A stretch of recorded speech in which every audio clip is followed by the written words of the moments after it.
Bismillahirrahmanirrahim. Alhamdulillahirabbil alamin. Wassalatu wassalamu ala asyrafil anbiya'i wal mursalin sayyidina Muhammadin wa ala alihi wa sahbihi wa tabi'in ila yaumiddin, amma ba'd. Jadi alhamdulillah ada salah satu rekan kita bertanya, yaitu Muhammad Khair Tsani bertanya, "Kak, katanya di bulan Ramadan itu para setan-setan dibelenggu, tapi kok masih ada maksiat?" Oke. Jadi qala Rasulullah sallallahu alaihi wasallam, "Idza jaa Ramadan futihat abwabul jannah wa ghulqat abwabul jahannam wa sulsilaty syayatin." Apabila datang bulan Ramadan, Allah akan bukakan pintu surga itu dengan sebuka-bukanya, dan Allah akan tutup pintu jahanam dan pintu-pintu neraka, dan juga Allah akan belenggu para setan-setan yang ada. Jadi makna sulsilaty syayatin, sebagian ulama berkata bahwa tidak semua setan yang ada di muka bumi ini dibelenggu, akan tapi yang dibelenggu itu hanyalah maradatul jin, yaitu para pembesar-pembesar jin. Jadi masih ada setan-setan kecil yang berkeliaran. Nah, terus mana yang kedua daripada sulsilaty syayatin? Itu adalah dibelenggunya setan-setan yang dapat mendengar kabar-kabar dari langit. Kenapa? Karena sebelum zaman Rasulullah SAW dilahirkan dan sebelum diutusnya Nabi Muhammad, setan masih dapat berkeliaran, berbolak-balik, kolar kilir bahasanya kan, dari bumi ke langit mencari kabar-kabar yang tersebar oleh malaikat yang menceritakan apa yang terjadi esok hari. Jadi para malaikat tidak mengetahui keberadaan mereka, akan tetapi karomahnya Sayyidina Muhammad dan mukjizatnya ketika beliau lahir itu pintu langit yang mereka dulunya bisa lalu lalang itu dikunci dan mereka dibelenggu, yakni mereka tidak bisa melewati langit yang sudah dikunci tadi. Nah, jadi setan di muka bumi ini hanya Allah berikan ia wewenang untuk memberikan was-was kepada manusia. Contohnya apa? Minal jin alladzi yuwaswisu fi sudurin nas minal jinnati wan nas, yaitu mereka hanya memberi was-was, memberi bisikan kepada manusia untuk melakukan hal-hal yang buruk. Dan juga setan yang dibelenggu itu adalah setan yang tidak kelihatan pada Ramadan. Akan tapi setan yang masih bisa kita lihat itu masih ada. Karena Allah berkata, "Wa kadzalika ja'alna likulli nabiyyin aduwan syayatinal insi wal jin", yaitu setan daripada manusia dan daripada jin. Dan juga di surat An-Nas yang seperti kita telah bacakan, minal jinnati wan nas, itu setan yang dari jenis manusia dan juga dari jenis jin. Jadi tugasnya itu hanya memberikan was-was. Akan tetapi terjadinya maksiat di muka bumi ini bukan hanya dari satu faktor ataupun dari satu penyebab, yaitu para setan.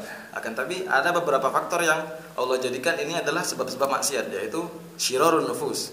Itu adalah nafsu-nafsu yang jahat yang terselubung di dalam hati setiap manusia. Karena manusia Allah berikan akal dan Allah berikan nafsu. Sedangkan malaikat hanya Allah berikan akal. Jadi dia tidak bisa maksiat. Dan sedangkan para binatang Allah hanya berikan nafsu. Dia tidak dibilang maksiat, akan tapi dia tidak diberikan taklif untuk beribadah dan dia tidak memiliki akal. Akan tapi manusia di sepanjang tahun telah yang telah dididik oleh setan. Jadi setan lepas tangan, walaupun ia nanti di Ramadan ia dibelenggu, akan tetapi dia tetap memiliki nafsu yang jahat. Nafsu yang jahat inilah yang membuat seorang manusia itu membuat maksiat walaupun di bulan Ramadan. Nafsu jahat, para anbiya pun itu meminta kepada Allah Subhanahu wa taala perlindungan daripada nafsu mereka sendiri. Sebagaimana Sayyidina Yusuf alaihissalam ketika ia berkata, "Wa ma ubarri'u nafsi, innan nafsa la'ammaratun bisu." Dan aku tidak membebaskan diriku ini dari kejelekan nafsuku sendiri, karena sungguhnya nafsu itu sangat selalu mengajak dan memerintah manusia untuk melakukan kejelekan. Sebagaimana yang telah disabdakan oleh Rasulullah SAW ketika beliau berkata, "La yu'minu ahadukum hatta yakuna hawahu taba'an lima jitu bih." Tidaklah kalian itu sempurna imannya sampai hawa nafsunya itu mengikuti dengan ajaran-ajaran yang telah aku ajarkan kepada umatku. Jadi hawa nafsu ketika dididik oleh seseorang sendiri di luar Ramadan ataupun di dalam Ramadan, itu akan menjadi an-nafsul mutmainnah, yaitu nafsu yang selalu tenang untuk berzikir, untuk beribadah kepada Allah Subhanahu wa taala. Karena apa? Karena ia telah mendidiknya di luar Ramadan, sehingga di dalam Ramadan ia tidak melakukan maksiat. Kenapa? Bukan karena ada setan atau tidak ada setan, akan tapi karena memang nafsunya sudah terdidik di luar Ramadan, jadi sama saja di dalam Ramadan ataupun luar Ramadan dia tidak akan bermaksiat karena nafsunya telah terdidik. Jadi Allah jadikan puasa untuk Bani Adam, untuk para orang Muslim itu sebagai bagaimana kita mendidik diri kita untuk menahan nafsu. Ya ayyuhalladzina amanu kutiba alaikumusiyam kama kutiba alal ladzina min qablikum la'allakum tattaqun.